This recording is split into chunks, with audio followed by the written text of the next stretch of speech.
Hello everyone, wish you going well and welcome to Super Academy. Last lecture में हमने preamble शुरू किया था। क्लियर?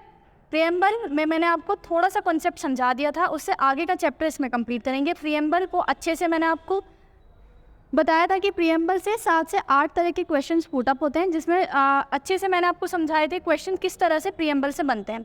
राइट? प्रियम्बल वाले चैप्टर में हमने 3 शब्दों का अर्थ समझ लिया था, संप्रभु यानी सॉवरेन, इसके बाद समाजवादी और धर्मनिरपेक्ष। क्लियर? उनका एक बार क्विक रिवीजन करेंगे, देन अपने सेशन को शुरू करते हैं। सबसे पहले मैंने आपको बताया था कि प्रियम्बल इंपॉर्टेंट है। आप प्रीवियस ईयर चेक करेंगे तो उसमें आपको 7 से 8 तरह के क्वेश्चन मिलते हैं। कौन कौन से क्वेश्चन हैं वो मैंने आपको समझाए थे, किस किस तरह से क्वेश्चन बनते हैं वो मैंने आपको कल के लेक्चर में बताया था। ठीक? संपूर्ण प्रभुत्व संपन्न, समाजवादी, पंथ निरपेक्ष शब्द को हम कल पढ़ चुके हैं, अच्छे से डिस्क्राइब कर चुके हूँ। आज आगे का चैप्टर कंप्लीट करेंगे। क्लियर? आगे का चैप्टर कंप्लीट करेंगे। सबसे पहले इसका एक रिवीजन कर लेते हैं। संप्रभु का अर्थ मैंने आपको बताया था, जब कोई संस्था, संगठन, निकाय अपना नियम कानून बनाने के लिए स्वतंत्र होता है, उस पर किसी भी प्रकार का हस्तक्षेप या दबाव नहीं होता है, तो वो क्या कहलाती है? वो संस्था क्या कहलाएगी? वो राष्ट्र क्या कहलाएगा? संप्रभु कहलाएगा। इसके साथ साथ मैंने आपको बताया था संप्रभुता का दूसरा अर्थ होता है जब कोई भी संस्था, संगठन या निकाय अपने आंतरिक और बाह्य मामलों में स्वतंत्र होता है, इसको बोलते हैं हम सवरेन या संप्रभु राष्ट्र।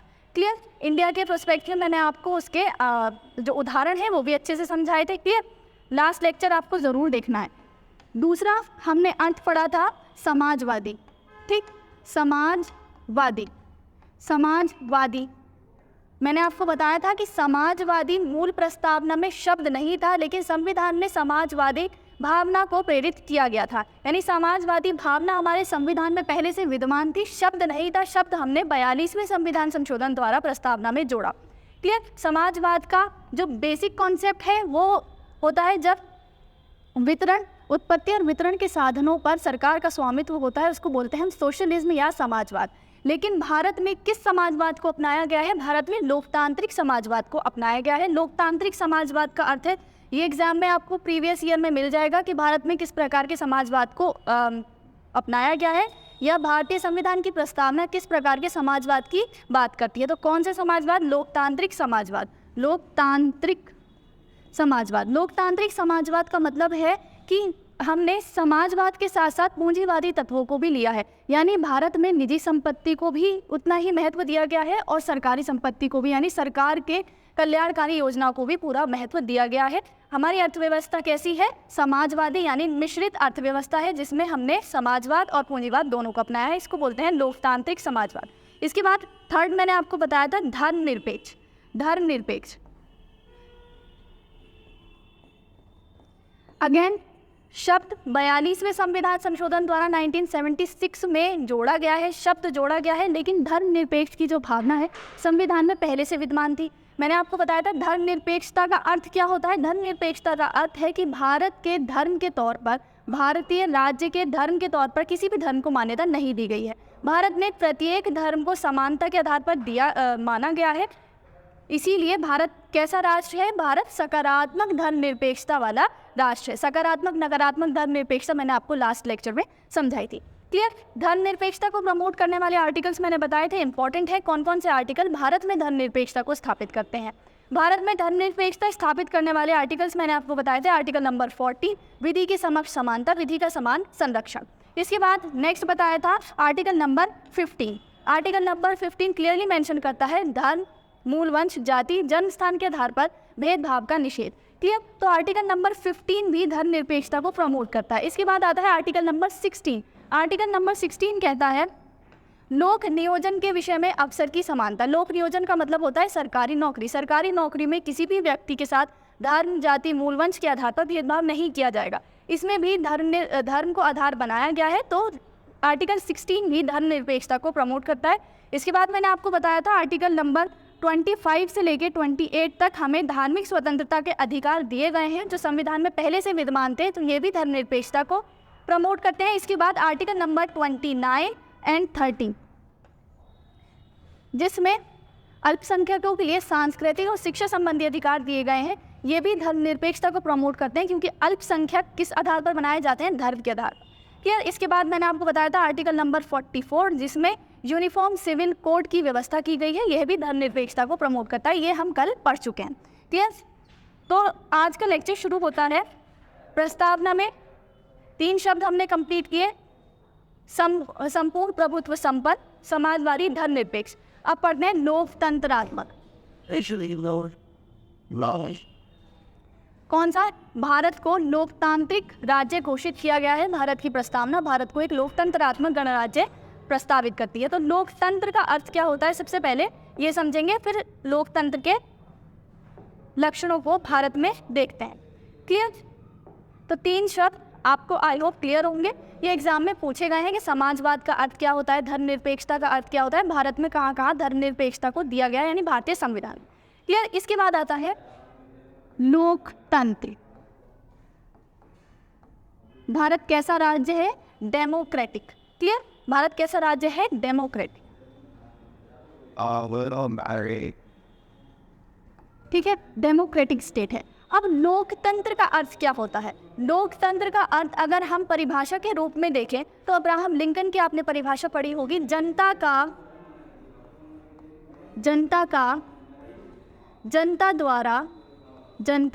द्वारा जनता के लिए शासन। जनता के लिए शासन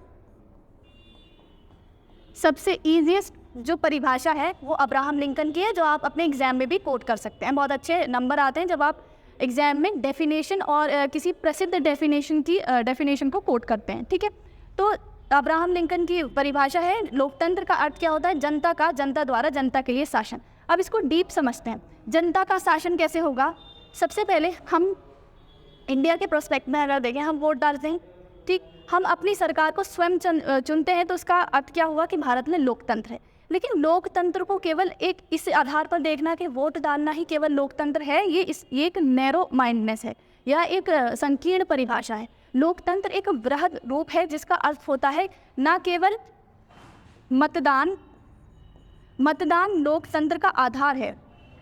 ठीक, हम कह सकते हैं लोकतंत्र का आधार है कि प्रत्येक व्यक्ति को मतदान का अधिकार हो, अपने शासक को स्वयं चुनने का अधिकार हो। लेकिन लोकतंत्र केवल मतदान नहीं है, इसके साथ साथ हम समझ सकते हैं कि मतदान भारत में होता है, मतदान रूस में भी होता है, मतदान चीन में भी होता है, ठीक, मतदान नॉर्थ कोरिया में भी होता है। तो हम इन सारी कंट्रीज़ को, नॉर्थ कोरिया, रूस, चीन, इनको हम डेमोक्रेटिक नहीं कह सकते, क्योंकि इसमें मतदान तो होता है लेकिन आपके पास विकल्प नहीं है। क्या नहीं है? ऑप्शन नहीं, विकल्प नहीं। तो इसीलिए लोकतंत्र वह है जहां आपको मतदान का अधिकार तो हो, लेकिन मतदान के अधिकार के साथ आपके पास विकल्प भी होना चाहिए कि आप कौन सी सरकार को चुनना चाहते हैं, आप अपने कौन से रिप्रेजेंटेटिव को चुनना चाहते हैं जो आपके बिहाफ पर नीति बनाएगा। क्लियर। तो लोकतंत्र का अर्थ केवल मतदान नहीं है, आपके पास विकल्प होना चाहिए, यानी बहुदलीय प्रणाली होनी चाहिए जहाँ पर आप अन्य दलों में से भी अपने पसंदीदा प्रत्याशी को चुन सकें। इसके साथ साथ फ्री एंड फेयर इलेक्शन भी लोकतंत्र का आधार है। क्या? Free and fair election. Free and fair election का मतलब है कि इलेक्शन, मतदान में कोई भी गड़बड़ी नहीं होनी चाहिए। ठीक, जनता का जो मत है उसी को प्रस्तुत करना चाहिए। क्लियर। तो लोकतंत्र का अर्थ क्या है? जहां मतदान होता है, मतदान कैसा हो? जहां पर आपको विकल्प मिले, और इलेक्शन कैसा होना चाहिए? Free and fair, that is called democracy. इसके साथ साथ आपकी भागीदारी न केवल राजनीतिक हो, आपकी भागीदारी सामाजिक भी हो, आर्थिक भी हो, यानी कि लोकतंत्र एक बड़ी परिभाषा है। तो लोकतंत्र समझ में आया? लोकतंत्र का अर्थ होता है जहां जनता शासन में भागीदारी लेती है। क्लियर। अब लोकतंत्र भी कई प्रकार का होता है। क्लियर। लोकतंत्र के प्रकार देखते हैं। लोकतंत्र के प्रकार, एक होता है प्रत्यक्ष लोकतंत्र, डायरेक्ट डेमोक्रेसी। प्रत्यक्ष लोकतंत्र। एक होता है अप्रत्यक्ष लोकतंत्र। डेमोक्रेसी को हम 2 भागों में बांट सकते हैं, प्रत्यक्ष लोकतंत्र, अप्रत्यक्ष लोकतंत्र। पहले प्रत्यक्ष लोकतंत्र को समझेंगे, देन अप्रत्यक्ष लोकतंत्र को समझेंगे, क्योंकि बड़ा कॉन्सेप्ट है। एग्जाम में आपसे पूछा गया है तो अच्छे से इसको डिटेलिंग में समझेंगे। क्लियर? पहले समझते हैं प्रत्यक्ष लोकतंत्र क्या होता है। प्रत्यक्ष लोकतंत्र, जिसको हम इंग्लिश में बोलते हैं डायरेक्ट डेमोक्रेसी। प्रत्यक्ष लोकतंत्र, मैंने आपको बताया लोकतंत्र का अर्थ क्या होता है। लोकतंत्र का अर्थ होता है जनता की शासन में भागीदारी। अब जनता जब प्रत्यक्ष रूप से शासन में भागीदारी करती है तो उसको प्रत्यक्ष लोकतंत्र बोलते हैं। क्लियर? जनता की प्रत्यक्ष रूप से भागीदारी, जैसे कि हम स्विट्जरलैंड में देखें, स्विट्जरलैंड में क्या है, प्रत्यक्ष लोकतंत्र है। इसके साथ साथ एथेंस यानी कि प्राचीन यूनान में भी प्रत्यक्ष लोकतंत्र का स्वरूप हमें देखने को मिलता है। प्रत्यक्ष लोकतंत्र का अर्थ हो गया जहाँ पर शासन में जनता की प्रत्यक्ष रूप से भागीदारी होती है। अब प्रत्यक्ष लोकतंत्र के 4 औजार या 4 पिलर हम बोल सकते हैं। प्रत्यक्ष लोकतंत्र के 4 पिलर या औजार जिन पर प्रत्यक्ष लोकतंत्र टिका होता है। ठीक है, एक तरीके से ये मत समझिएगा, प्रत्यक्ष लोकतंत्र का मतलब ये नहीं है कि प्रत्येक जनता शासन में सब नीति बना रही है। वहाँ पर भी एक गवर्नमेंट होती है, लेकिन गवर्नमेंट जो भी नीति बनाएगी उसमें उसको जनता का मत लेना अनिवार्य होता है। अब जनता का मत किस किस प्रकार से लिया जाता है उसी को बोलते हैं प्रत्यक्ष लोकतंत्र के पिलर। क्लियर? प्रत्यक्ष लोकतंत्र में ऐसा नहीं है कि हर इंसान असेंबली में बैठ जाएगा, हर इंसान जाकर गवर्नमेंट का हिस्सा बन जाएगा। गवर्नमेंट भी वहाँ पर होती है, जैसे स्विट्जरलैंड मैंने आपको बताया, स्विट्जरलैंड में भी गवर्नमेंट होती है, लेकिन गवर्नमेंट जो भी नीति बनाएगी, संविधान में संशोधन करेगी, कुछ भी वो परिवर्तन करती है तो उससे पहले उसे जनता का मत लेना अनिवार्य है। जिस भी नीति को ज़्यादा यस और नो में जो भी वोट मिलते हैं, यस को ज़्यादा मिलते हैं तो वो नीति लागू होती है, नो को ज़्यादा वोट मिलते हैं वो नीति रद्द हो जाती है। क्लियर? प्रत्यक्ष लोकतंत्र का मतलब इतना है, ऐसा नहीं समझेंगे कि सभी लोग असेंबली में जाकर बैठ जाते हैं। क्लियर? तो प्रत्यक्ष लोकतंत्र मैंने आपको बताया, प्रत्यक्ष लोकतंत्र के कौन कौन से 4 पिलर हैं, यानी किन के आधारों पर प्रत्यक्ष लोकतंत्र को एग्जीक्यूट किया जाता है। ये एग्जाम में पूछा गया है, आपको इनके नाम दिए गए थे और इनके मतलब दिए गए थे। जो मैं अभी नाम आपको लिखवाऊंगी ये इंपॉर्टेंट है। ठीक है, ये नाम इंपॉर्टेंट है, आप अपने प्रीवियस ईयर एग्जाम में चेक करेंगे, ये नाम दिए गए थे और इसके साथ इनके अर्थ दिए गए थे कि कौन कौन से प्रत्यक्ष लोकतंत्र के अर्थ हैं जो मैच द फॉलोइंग में आपसे क्वेश्चन पूछा गया था। तो पहला प्रत्यक्ष लोकतंत्र का औजार है, हिंदी और इंग्लिश दोनों में लिखवा रही हूँ। कभी कभार हिंदी में जो वर्ड है वो चेंज हो जाता है, इंग्लिश में सेम रहता है, तो आपको ध्यान रखना है। पहला है परिप्रेक्षा। ठीक है, परिप्रेक्षा जिसे इंग्लिश में बोलते हैं रेफरेंडम। क्लियर? रेफरेंडम।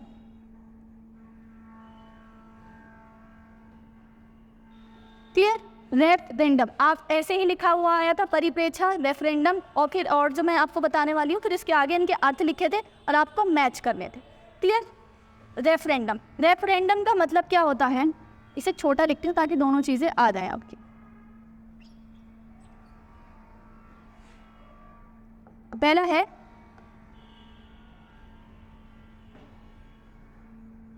रेफरेंडम यानी परिप्रेक्षा। ठीक, इसका मतलब होता है कि जब भी गवर्नमेंट संविधान में संशोधन करेगी या कोई भी नीति को लागू करती है तो वो इस नीति को लागू करने से पहले या संविधान में संशोधन करने से पहले परिप्रेक्षा या रेफरेंडम कराती है, जिसके द्वारा जनता का मत लिया जाता है। तो परिप्रेक्षा या रेफरेंडम का मतलब क्या होता है, जब प्रत्यक्ष लोकतंत्र में जनता की राय जानने के लिए किसके ऊपर किस आधार पर, संविधान संशोधन के लिए या किसी भी नीति को लागू करने के लिए जब जनता का मत जाना जाता है तो उसको क्या बोलते हैं, रेफरेंडम बोलते हैं। यानी कि संविधान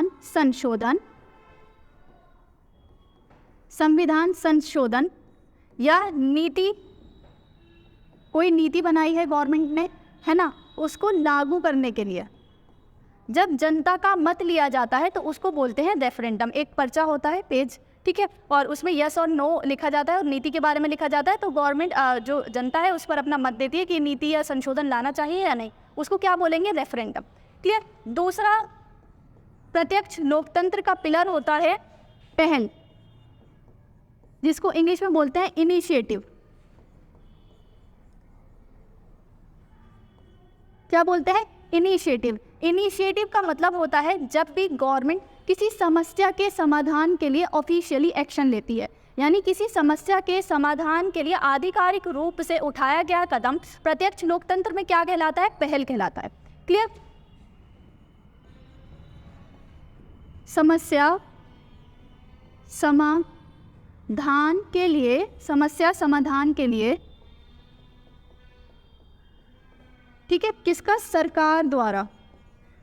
यहाँ पर भी सरकार होती है, लेकिन यहाँ पर जो जनता है उसकी प्रत्यक्ष रूप से भागीदारी होती है, इसीलिए इसको प्रत्यक्ष लोकतंत्र कहते हैं। बिल्कुल भी डाउट में नहीं रहना है, क्लियर।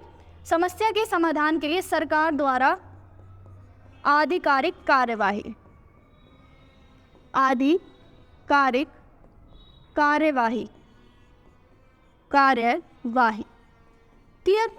ऐसे ही एग्जाम में लिखे आए थे और यहाँ पर इनके नाम दिए गए थे। तीसरा होता है प्रत्यावर्तन, जिसे बोलते हैं रिकॉल। रिकॉल का मतलब होता है प्रत्यक्ष लोकतंत्र में यदि किसी प्रत्याशी को, जिसको चुना गया है, वो अपनी विधि अनुसार कार्य नहीं करता है या जनता के अनुसार कार्य नहीं करता है, तो उसे वापस बुलाना क्या कहलाता है? किसमें? डायरेक्ट डेमोक्रेसी में रिकॉल या प्रत्यावर्तन। प्रत्यावर्तन का अर्थ क्या हुआ? वापस बुलाना, वापस बुलाना, क्लियर। इसके बाद इसका फोर्थ पिलर आता है जनमत संग्रह। ये नाम आप काफ़ी पॉपुलर है, या आपने सुना होगा, जनमत संग्रह। इसको बोलते हैं प्लेबिसाइट। इसके इंग्लिश में नाम याद रखने हैं, हिंदी में ऊपर नीचे हो जाता है, लेकिन इंग्लिश में एज इट इज़ रहते हैं, तो इंग्लिश में याद रखना है। अब प्लेबिसाइट का क्या मतलब होता है? प्लेबिसाइट का मतलब होता है जब संविधान को पूरा बदलना है। रेफरेंडम और प्लेबिसाइट में बिल्कुल भी कंफ्यूज नहीं होना है। रेफरेंडम में संविधान में संशोधन के लिए मतदान किया जाता है या नीति लागू करने के लिए मतदान किया जाता है, लेकिन प्लेबिसाइट का मतलब होता है जब संविधान को कम्प्लीटली बदलना है या अपने देश का विभाजन करना है या नया देश उसमें जोड़ना है, ऐड करना है, कुछ घटाना है, तो क्या होगा? जनमत संग्रह, क्लियर। जब कोई चीज़ मास लेवल पर हो रही है तो वहाँ पर जनता का मत जानने के लिए क्या कराया जाएगा? जनमत संग्रह, कॉल्ड प्लेबिसाइट, ठीक है। जब संविधान को पूरा बदलना है, ठीक है, संविधान बदलना हो या देश का विभाजन करना हो, नया देश यानी देश में कोई भी परिवर्तन या संविधान को कम्प्लीटली बदलना है, तो क्या होगा? जनमत संग्रह होगा। कोई भी प्रत्याशी जिसको जनता ने चुना है वो नीति के अनुसार कार्य नहीं करता है तो उसको वापस बुलाना रिकॉल कहलाता है। फिर उसके बाद पहल, इनिशिएटिव का मतलब होता है सरकार द्वारा समस्या के समाधान के लिए आधिकारिक कार्यवाही करना। रेफरेंडम का मतलब होता है संविधान संशोधन के लिए मतदान, क्लियर। तो ये होता है प्रत्यक्ष लोकतंत्र, जहाँ जनता प्रत्यक्ष रूप से शासन में पूर्ण रूप से भागीदारी लेती है। इसका एग्जाम्पल आपको स्विट्जरलैंड याद रखना है, क्लियर। प्रत्यक्ष लोकतंत्र समझ में आया? यहाँ तक कोई भी डाउट? ये प्लीज़ नोट कर लेना, क्लियर। इसके बाद हमने लोकतंत्र के दो प्रकार पढ़े। पहला प्रत्यक्ष लोकतंत्र हमारा कंप्लीट हो गया। अब पढ़ते हैं अप्रत्यक्ष लोकतंत्र, इनडायरेक्ट डेमोक्रेसी, जिसका पॉपुलर नाम क्या है? Representative democracy. क्या? अप्रत्यक्ष लोकतंत्र, जिसको हम क्या बोलते हैं? प्रतिनिधि शासन या रिप्रेजेंटेटिव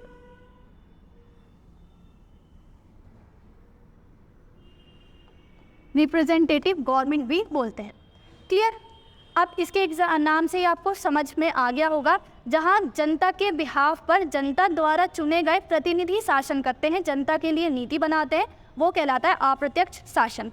अप्रत्यक्ष लोकतंत्र, जहाँ जनता स्वयं रूप से नीति बननी चाहिए नहीं बननी चाहिए इस पर भागीदारी नहीं कर रही है, जनता द्वारा चुने गए जो प्रतिनिधि हैं वो इस पर बहस करते हैं और जनता का मत रखते हैं जनता के बिहाफ पर और कार्य करते हैं, तो क्या कहलाता है?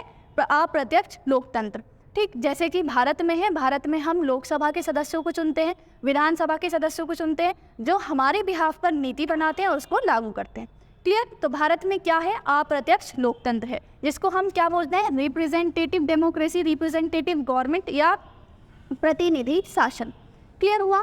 प्रत्यक्ष और अप्रत्यक्ष शासन में कोई भी कंफ्यूजन? दोनों में गवर्नमेंट होती है, लेकिन वहाँ गवर्नमेंट के साथ प्रत्यक्ष रूप से शासन में भागीदारी जनता लेती है प्रत्यक्ष लोकतंत्र में, और अप्रत्यक्ष लोकतंत्र में भी गवर्नमेंट होती है जो जनता के बिहाफ पर नीति बनाती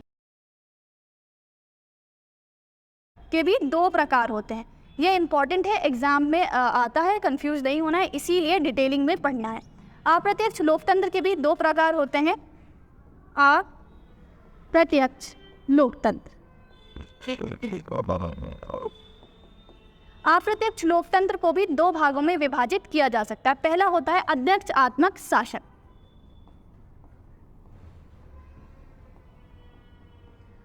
अध्यक्षात्मक शासन जिसको बोलते हैं presidential form of government. Presidential form of government जो कहाँ पर है? यूएस में।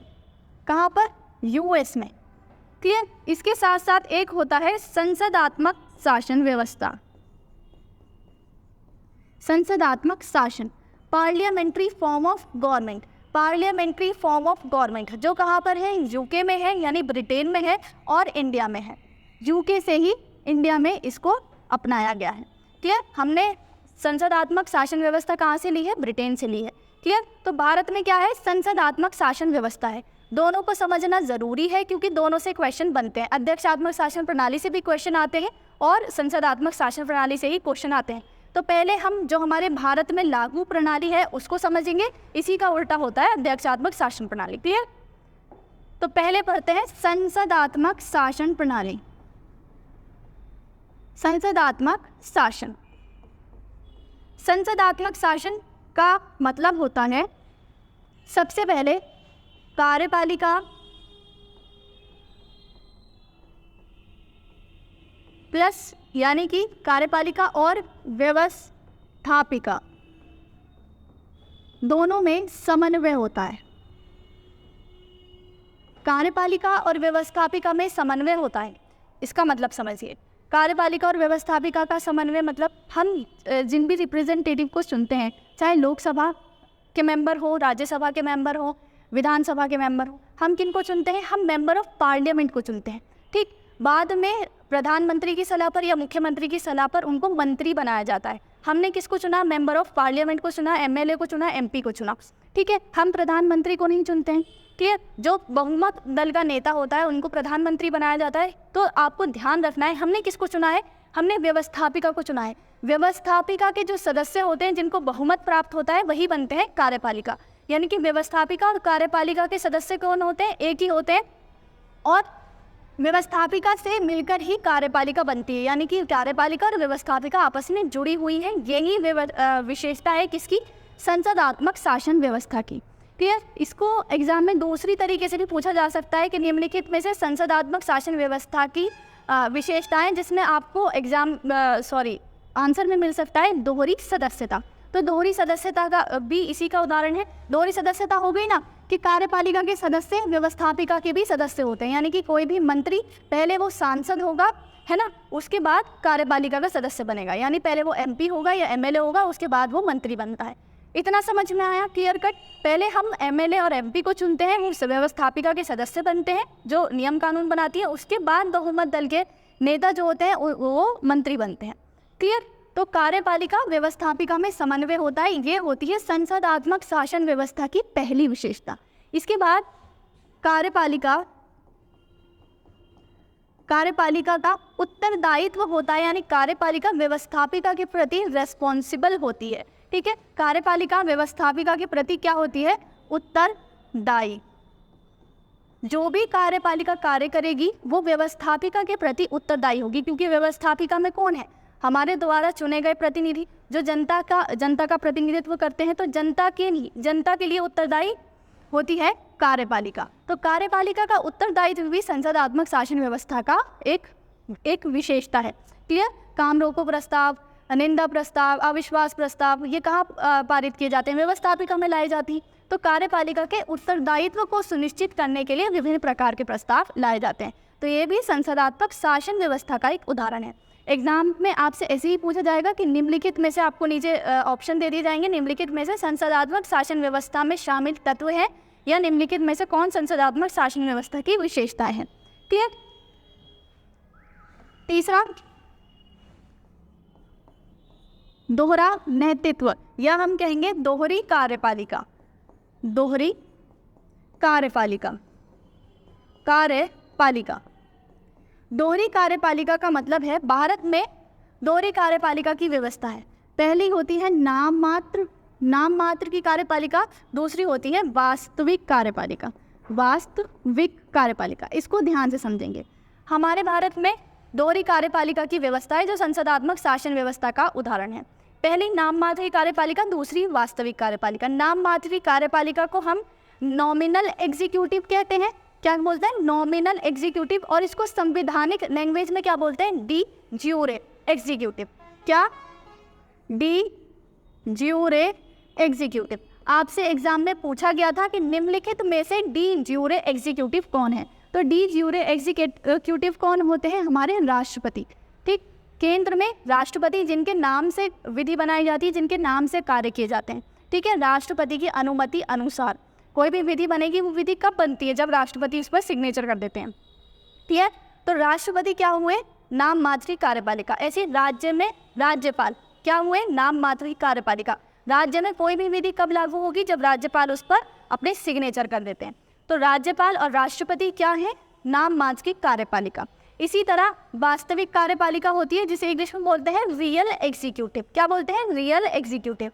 और इसी को संवैधानिक लैंग्वेज में क्या बोलेंगे? De facto executive. De facto executive. Facto executive का मतलब हो गया जो असल में नीति बनाएंगे, जैसे कि हमारे प्राइम मिनिस्टर केंद्र में और राज्य में मुख्यमंत्री। क्लियर? तो डी फैक्टो एग्जीक्यूटिव कौन होते हैं? केंद्र में प्रधानमंत्री, राज्य में मुख्यमंत्री। डी ज्यूरे एग्जीक्यूटिव कौन होते हैं? केंद्र में राष्ट्रपति, राज्य में राज्यपाल। क्लियर हुआ? तो दोहरी कार्यपालिका। इसके साथ साथ नेक्स्ट आता है प्रधानमंत्री।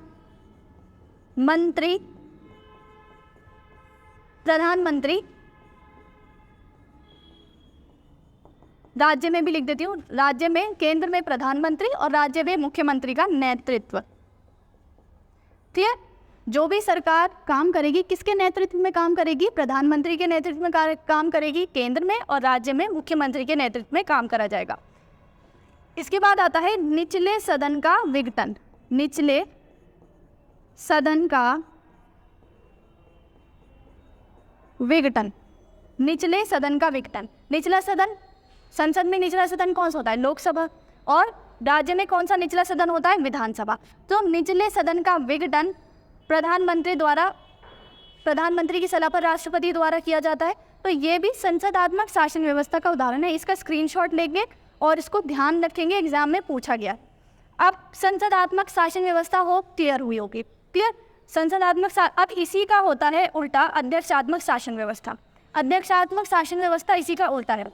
अध्यक्षात्मक शासन व्यवस्था में कार्यपालिका अलग होती है, व्यवस्थापिका अलग होती है, दोनों में कोई समन्वय नहीं होता है। कार्यपालिका के सदस्य अलग होते हैं, व्यवस्थापिका के सदस्य अलग होते हैं। कार्यपालिका के जब सदस्य अलग हैं तो उनका व्यवस्थापिका के प्रति कोई उत्तरदायित्व नहीं होता है। इसके साथ साथ दोहरी सदस्यता भी नहीं होगी, दोहरी कार्यपालिका भी नहीं होती है। सारी शक्ति किसके पास होती है? राष्ट्रपति के पास, जो अध्यक्ष होते हैं। क्लियर? प्रधानमंत्री का नेतृत्व नहीं होता है, किसका नेतृत्व होता है? प्रेसिडेंट का, यानी राष्ट्रपति का नेतृत्व होता है। इसके बाद जब दोनों में समन्वय ही नहीं है, दोनों में किसमें? कार्यपालिका में, व्यवस्थापिका में जब समन्वय ही नहीं है तो निचले सदन का विघटन क्या होगा? क्लियर? वहाँ पर अध्यक्ष संसद से अलग होते हैं। क्लियर? यानी कि प्रेसिडेंट का कार्यपालिका जो होती है व्यवस्थापिका से अलग होती है। तो संसदात्मक शासन व्यवस्था समझ में आई? संसदात्मक शासन व्यवस्था। क्लियर? भारत में संसदात्मक शासन व्यवस्था है। तो हम पढ़ रहे थे लोकतंत्र। एक बार दोबारा से रिकैप करेंगे क्योंकि काफ़ी लोकतंत्र पढ़ रहे थे, जिसमें जनता का जनता द्वारा जनता के लिए शासन होता है। हमारी प्रस्तावना में भारत को एक लोकतंत्रात्मक राज्य घोषित किया गया है। लोकतंत्र का अर्थ मैंने बता दिया, जहां प्रत्यक्ष रूप से भागीदारी होती है। क्लियर? जनता शासन में भागीदारी देती है। लोकतंत्र को दो भागों में विभाजित किया जाता है, प्रत्यक्ष लोकतंत्र, अप्रत्यक्ष लोकतंत्र। प्रत्यक्ष लोकतंत्र शासन सीधे तौर पर जनता द्वारा किया जाता है, जिसके 4 पिलर है। ये इंपॉर्टेंट है, प्लीज़ इनको नोट डाउन करिएगा। क्लियर? इसके बाद अप्रत्यक्ष लोकतंत्र को प्रतिनिधि शासन भी कहते हैं, जिसमें जनता के बिहाफ पर प्रतिनिधि शासन और नीतियाँ बनाते हैं। अप्रत्यक्ष लोकतंत्र को 2 भागों में विभाजित किया जाता है। दोनों ही पूछे गए हैं एग्जाम में। अध्यक्षात्मक शासन प्रणाली के कौन कौन से गुण हैं और संसदात्मक शासन प्रणाली के कौन कौन से गुण हैं। कंसाइज हुआ, समझ में आया।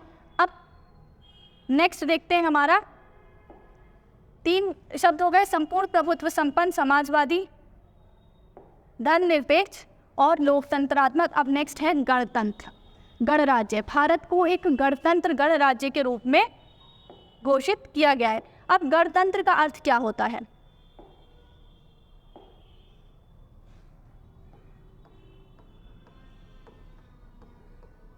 गणतंत्र, रिपब्लिक।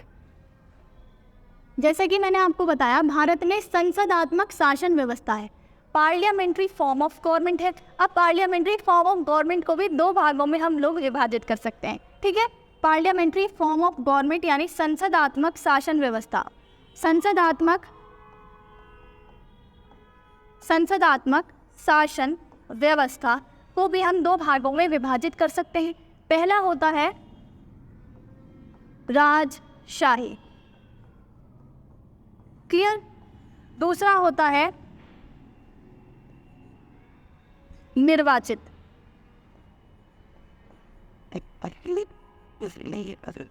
क्लियर। राजशाही और निर्वाचित।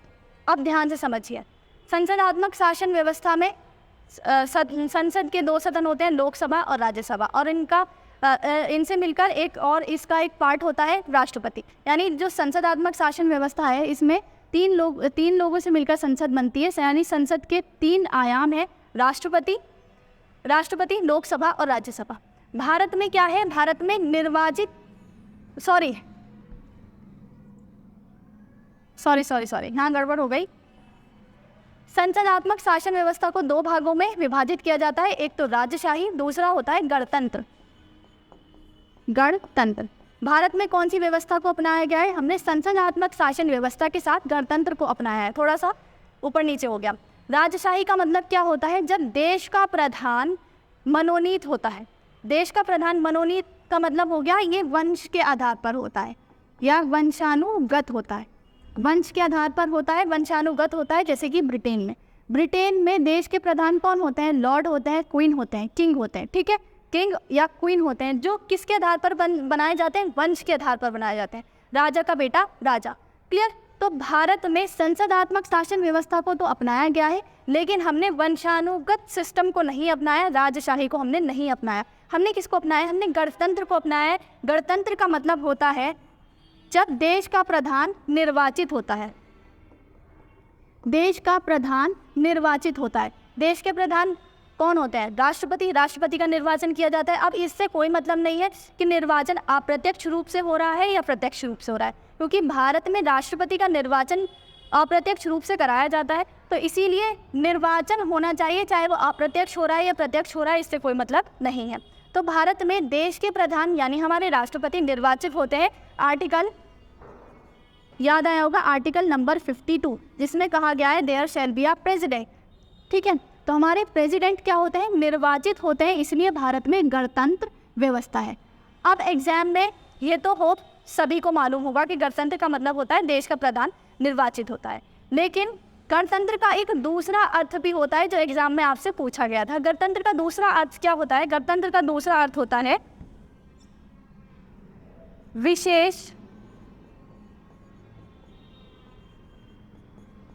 विशेष अधिकारों की अनुपस्थिति। विशेष अधिकारों की अनुपस्थिति।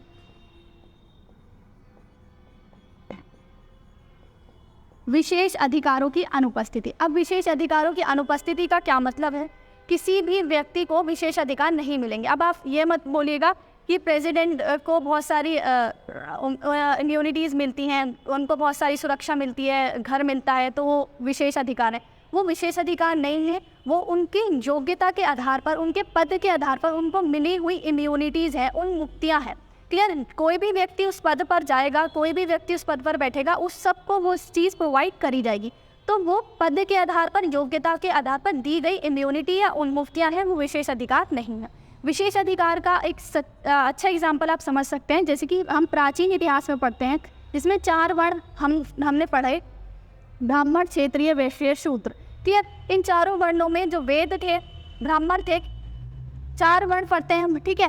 इन चारों में ब्राह्मण, वैश्य, क्षत्रिय, ठीक है, ब्राह्मण, वैश्य, क्षत्रिय, शूद्र, 4 वर्ण पढ़ते हैं। तो शूद्रों की स्थिति जो सबसे हीन मानी जाती है, क्लियर, हीन मानी गई। क्यों? क्योंकि इन तीनों को विशेष अधिकार मिले हुए थे। वेद पढ़ने का अधिकार ऊपर तीनों को दिया गया, लेकिन शूद्रों को नहीं दिया गया, महिलाओं को नहीं दिया गया। तो ये क्या मिले? ऊपर तीनों को क्या मिले? विशेष अधिकार। इनको बोलते हैं विशेष अधिकार। जैसे ब्राह्मण ने कोई अपराध किया, ठीक है, ब्राह्मण ने कोई अपराध किया, क्षत्रिय ने किया या वैश्य ने किया, तो इनको सज़ा ब्राह्मण को तो मिलेगी नहीं। हो सकता है क्षेत्रीय और वैश्यों को थोड़ी बहुत सज़ा मिल जाए, लेकिन अगर वही अपराध किसी शूद्र ने कर दिया है तो उसके लिए उसे बहुत सारी सज़ा या कठोर से कठोर सज़ा दी जाएगी। तो ये क्या है? ये विशेष अधिकार होते हैं जो ऊपर के तीनों सदस्यों को या तीनों वर्णों के लोगों को दिए गए थे। तो इन विशेष अधिकारों की अनुपस्थिति भारतीय संविधान में रखी गई है ताकि प्रत्येक व्यक्ति को समान अधिकार मिल सके। इसे ही बोलते हैं विशेष अधिकारों की अनुपस्थिति, जिसका होना क्या कहलाता है? गणतंत्र। क्लियर हुआ? अब तो क्लियर हो गया होगा, ठीक है। पद के आधार पर मिली हुई, ठीक है, वो क्या कहलाती हैं? इम्यूनिटीज़ कहलाती हैं, जब किसी को पद के आधार पर फैसिलिटीज़ दी जाती हैं। क्लियर? तो विशेष अधिकार, ये एग्जाम में पूछा गया था, निम्नलिखित में से गणतंत्र व्यवस्था किस आधार पर मानी जा सकती है कि भारत में गणतंत्र है? तो निर्वाचित प्रधान का निर्वाचित होना तो गणतंत्र है ही है। इसके साथ साथ पूछा गया था कि विशेष अधिकारों की अनुपस्थिति भी गणतंत्र है। तो क्लियर है, विशेष अधिकारों की अनुपस्थिति भी गणतंत्र है। क्लियर? अब हमारे 5 शब्द हैं जो हमने कंप्लीट कर लिया। लोकतंत्र,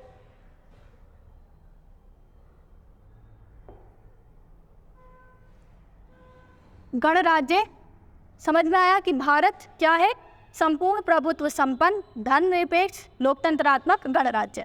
अब नेक्स्ट हम अपने लेक्चर में क्या कंप्लीट करेंगे? न्याय, स्वतंत्रता, समानता, बंधुत्व और एकता, अखंडता, इसको हम कंप्लीट करेंगे। इसको अच्छे से समझेंगे, प्रस्तावना का आगे जो भी सेशन रहता है उसको कंप्लीट करेंगे। क्लियर?